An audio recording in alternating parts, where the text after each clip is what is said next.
ಸಿಗ್ತಾ ಇದೆ. ಅದೇನಪ್ಪಾ ಅಂತಂದ್ರೆ ಈ ಮಾಸ್ಕ್ ಮ್ಯಾನ್ ಇದಾನಲ್ಲ, ಈತನ ಮಾಯಾಜಾಲ ಎಲ್ಲೆಲ್ಲಿ ಹಬ್ಕೊಂಡಿತ್ತು ಅನ್ನೋದನ್ನ ಈಗ SIT ಬೆನ್ನತ್ತಾ ಇದೆ. ಈ ಚಿನ್ನಯ್ಯನ ಟ್ರಾವೆಲ್ ಹಿಸ್ಟ್ರಿ ಈಗಾಗಲೇ SIT ಅದನ್ನ ಕೂಡ ಕಂಡು ಹಿಡಿದಿದೆ. ಪೊಲೀಸರು ಆ ಜಾಡನ್ನ ಹಿಡಿದು ಈಗ ಹೊರಟಿದ್ದಾರೆ. ಈತನ ಟ್ರಾವೆಲ್ ಹಿಸ್ಟ್ರಿ ಕೇಳಿದ್ರೆ ಎಲ್ರಿಗೂ ಕೂಡ ಗೊತ್ತಾಗೋದು ಒಂದೇ, ಎಲ್ಲೆಲ್ಲಿ ಸಂಚಾರವನ್ನ ಮಾಡಿದ್ದ, ಯಾಕಾಗ ಮಾಡಿದ್ದ ಅನ್ನೋದು. ಇಡೀ ಪ್ರಕರಣಕ್ಕೆ ಸಂಬಂಧಪಟ್ಟಂತೆ SIT ಚಿನ್ನಯ್ಯನನ್ನ ತೀವ್ರವಾಗಿ ವಿಚಾರಣೆಗೊಳಪಡಿಸಿದೆ. ಅದರ ಜೊತೆಯಲ್ಲಿ ಸಾಕಷ್ಟು ಮಾಹಿತಿಗಳು SIT ತಂಡಕ್ಕೂ ಕೂಡ ಸಿಕ್ಕಿದೆ. ಆ ನಿಟ್ಟಿನಲ್ಲಿ ಈಗ ಈ ಚಿನ್ನಯ್ಯನ ಟ್ರಾವೆಲ್ ಹಿಸ್ಟ್ರಿಯ ಜಾಡನ್ನ ಈಗ ಪೊಲೀಸರು ಹಿಡಿದಿದ್ದಾರೆ.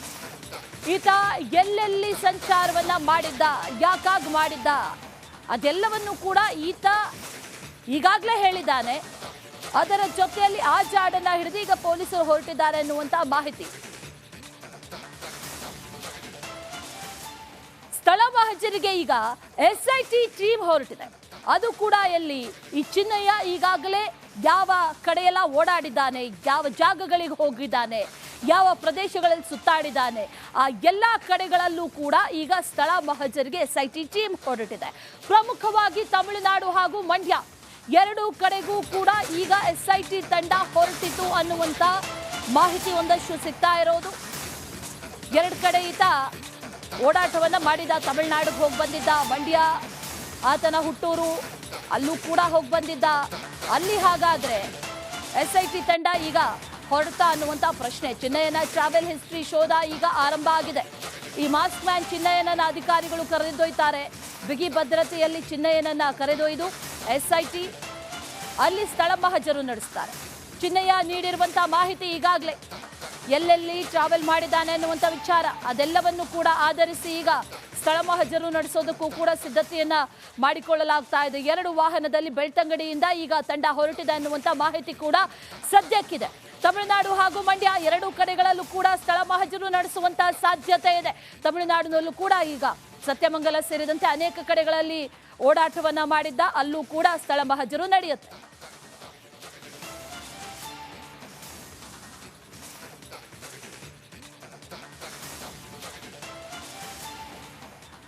ಇದೇ ವಿಚಾರಕ್ಕೆ ಸಂಬಂಧಪಟ್ಟಂತೆ ಡೀಟೇಲ್ಸ್ ಅನ್ನ ಕೊಡ್ತಾರೆ ನಮ್ಮ ಪ್ರತಿನಿಧಿ ಹರೀಶ್. ನೇರ ಸಂಪರ್ಕದಲ್ಲಿ ಜಾಯಿನ್ ಆಗ್ತಾ ಇದ್ದಾರೆ. ಹರೀಶ್, ಸಾಕಷ್ಟು ಅಪ್ಡೇಟ್ಸ್ ಸಿಗ್ತಾ ಇದೆ. ಅದರಲ್ಲೂ ಕೂಡ ಬಹಳ ಇಂಟ್ರೆಸ್ಟಿಂಗ್ ಆಗಿರೋದಂತಂದ್ರೆ SIT ಈಗ ತಮಿಳುನಾಡು ಹಾಗೂ ಮಂಡ್ಯದ ಕಡೆ ಹೊರಟಿದೆ ಅನ್ನುವಂತ ಮಾಹಿತಿ. ಯಾವ ರೀತಿ ಸ್ಥಳ ಮಹಜರು ನಡೆಸ್ತಾರೆ, ಜೊತೆಗೆ ಏನೆಲ್ಲ ಮಾಹಿತಿಗಳು ಈ ವಿಚಾರಕ್ಕೆ ಸಂಬಂಧಪಟ್ಟಂತೆ ಲಭ್ಯ ಆಗ್ತಾ ಇದೆ ಹರೀಶ್?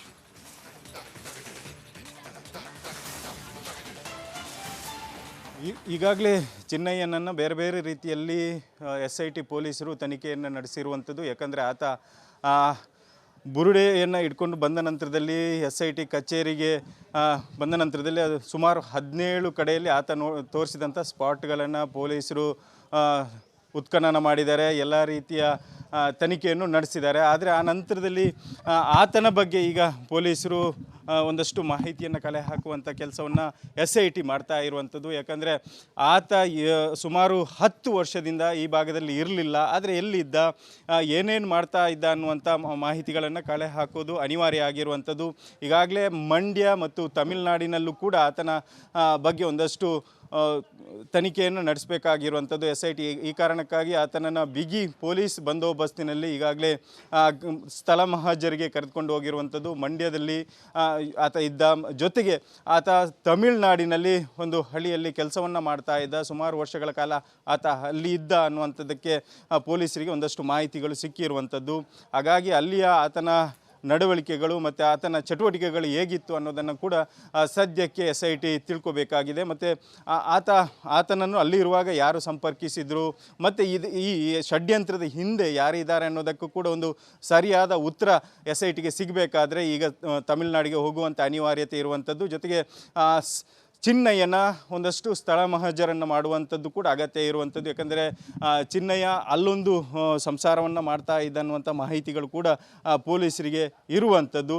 ಒಟ್ಟಿನಲ್ಲಿ ಇದೊಂದು ರೀತಿಯಲ್ಲಿ ಮಹತ್ವದ ಹೆಜ್ಜೆ ಅಂತ ಹೇಳ್ಬೋದು. ಯಾಕಂದರೆ ಈ ಒಂದು ಇಷ್ಟು ದೊಡ್ಡ ಷಡ್ಯಂತ್ರದ ಹಿಂದೆ ಯಾರೆಲ್ಲ ಕೆಲಸ ಮಾಡಿದ್ದಾರೆ, ಯಾವ ರೀತಿಯ ಕೈವಾಡಗಳಿತ್ತು ಅನ್ನೋದನ್ನು ಕಂಡುಹಿಡಿಬೇಕಾದ್ರೆ ಆತ ಹೋದಲ್ಲಿ ಆತ ಎಲ್ಲೆಲ್ಲಿ ಇದ್ದ ಮತ್ತು ಆತನ ಹಿನ್ನೆಲೆ ಏನು ಅನ್ನೋದನ್ನು ಕೂಡ ತಿಳ್ಕೊಳ್ಬೇಕಾಗ್ತದೆ. ಯಾಕಂದರೆ ಆತ ಹೇಳುವುದರಲ್ಲಿ ಸತ್ಯ ಇದೆಯಾ ಅಥವಾ ಆತನಿಗೆ ಕ್ರಿಮಿನಲ್ ಹಿನ್ನೆಲೆಗಳು ಉಂಟಾ ಅನ್ನೋದನ್ನು ಕೂಡ ತಿಳ್ಕೊಳ್ಬೇಕಾಗಿದೆ. ಅಥವಾ ಆತ ದುಡ್ಡಿಗಾಗಿ ಮಾಡ್ತಾ ಇದ್ದಾನ ಅಥವಾ ಆತನಿಗೆ ಬೇರೆ ಯಾವುದೇ ರೀತಿಯಾದ ಆಮಿಷಗಳಿದೆಯಾ, ಇದೆಲ್ಲವನ್ನು SIT ಸದ್ಯ ತಿಳ್ಕೊಬೇಕಾಗಿದೆ. ಹಾಗಾಗಿ ಆತ ಎಲ್ಲೆಲ್ಲಿದ್ದ, ಆತನ ಈ ಜೀವಿತ ಅವಧಿಯಲ್ಲಿ ಎಲ್ಲೆಲ್ಲಿ ವಾಸ ಮಾಡ್ತಿದ್ದ, ಎಲ್ಲೆಲ್ಲಿ ಕೆಲಸ ಮಾಡ್ತಿದ್ದ ಎಲ್ಲವನ್ನು ಕಂಡುಕೊಳ್ಳೋದು ಸದ್ಯಕ್ಕೆ SIT ಅಧಿಕಾರಿಗಳಿಗೆ ಅನಿವಾರ್ಯ ಆಗಿರುವಂಥದ್ದು. ಜೊತೆಗೆ ಅದು ಹೆಚ್ಚು ಮಹತ್ವವನ್ನು ಕೂಡ ಪಡೆದಿರ್ತದೆ. ಯಾಕಂದರೆ ತನಿಖೆಯ ಮುಂದಿನ ಹಂತಕ್ಕೆ ಏನೇನು ಬೇಕು ಅದಕ್ಕೆ ಹೆಚ್ಚು ಮಹತ್ವವನ್ನು ಕೂಡ ಪಡೆದಿರ್ತದೆ. ಯಾಕಂದರೆ ಆತ ಎಲ್ಲಿ ಯಾವ ರಾಜಕಾರಣಿಗಳ ಜೊತೆನೋ ಅಥವಾ ಇನ್ಯಾವುದೋ ಕಾಣದ ಕೈ ಇರುವಂಥ ವ್ಯಕ್ತಿಗಳ ಜೊತೆಗೋ, ಕೈವಾಡವನ್ನು ನಡೆಸುವಂಥ ವ್ಯಕ್ತಿಗಳ ಜೊತೆಗೋ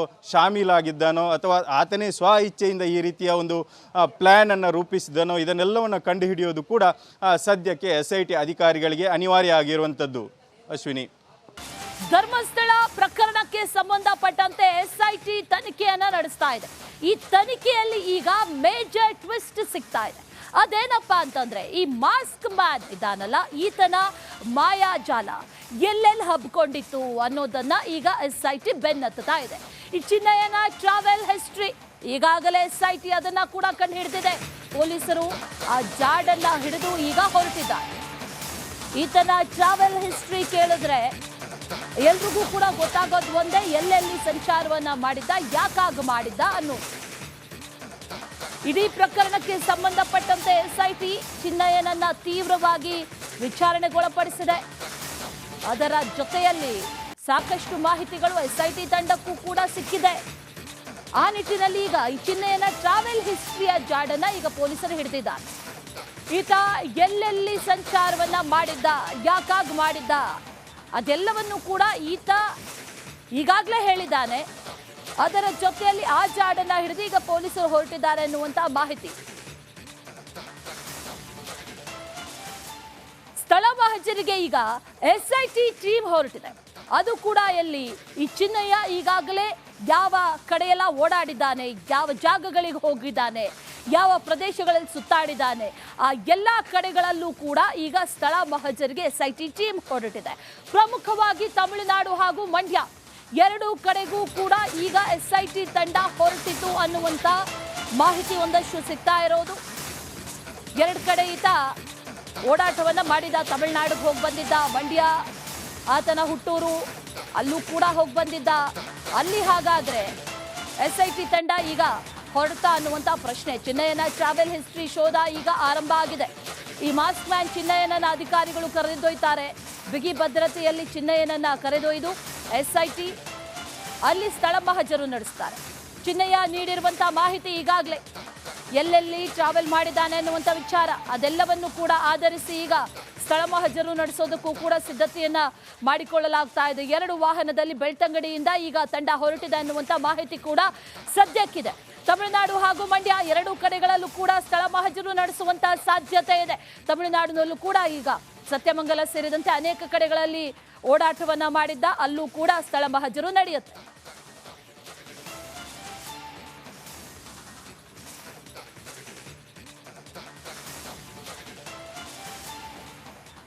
ಇದೇ ವಿಚಾರಕ್ಕೆ ಸಂಬಂಧಪಟ್ಟಂತೆ ಡೀಟೇಲ್ಸ್ ಅನ್ನ ಕೊಡ್ತಾರೆ ನಮ್ಮ ಪ್ರತಿನಿಧಿ ಹರೀಶ್. ನೇರ ಸಂಪರ್ಕದಲ್ಲಿ ಜಾಯಿನ್ ಆಗ್ತಾ ಇದ್ದಾರೆ. ಹರೀಶ್, ಸಾಕಷ್ಟು ಅಪ್ಡೇಟ್ಸ್ ಸಿಗ್ತಾ ಇದೆ. ಅದರಲ್ಲೂ ಕೂಡ ಬಹಳ ಇಂಟ್ರೆಸ್ಟಿಂಗ್ ಆಗಿರೋದಂತಂದ್ರೆ SIT ಈಗ ತಮಿಳುನಾಡು ಹಾಗೂ ಮಂಡ್ಯದ ಕಡೆ ಹೊರಟಿದೆ ಅನ್ನುವಂತ ಮಾಹಿತಿ. ಯಾವ ರೀತಿ ಸ್ಥಳ ಮಹಜರು ನಡೆಸ್ತಾರೆ, ಜೊತೆಗೆ ಏನೆಲ್ಲ ಮಾಹಿತಿಗಳು ಈ ವಿಚಾರಕ್ಕೆ ಸಂಬಂಧಪಟ್ಟಂತೆ ಲಭ್ಯ ಆಗ್ತಾ ಇದೆ ಹರೀಶ್?